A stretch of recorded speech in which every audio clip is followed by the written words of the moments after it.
La marquise de Dai est censée être morte il y a plus de 170 ans avant Jésus-Christ. Le cas va alors faire le tour du monde et beaucoup de spécialistes vont essayer de déterminer comment cette momie aurait réussi à braver le temps. Pour percer son mystère, ils vont alors pratiquer une autopsie sur la momie.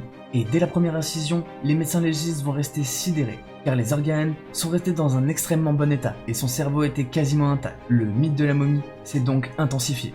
Leur enquête va donc se tourner vers cet étrange liquide rougeâtre retrouvé à l'intérieur du tombeau.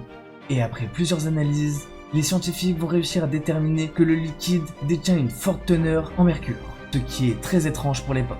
Certaines théories suggéreraient donc que c'est grâce au mercure que son état de conservation a tenu aussi longtemps, et que c'est un ancien élixir de jouvence qui a été perdu avec le temps. Et même si la plupart de ces théories ne tiennent pas, dans le cas de la marquise de Dai, on peut clairement voir que cette potion magique a fonctionné, car le corps est arrivé jusqu'à nous dans un état de conservation remarquable.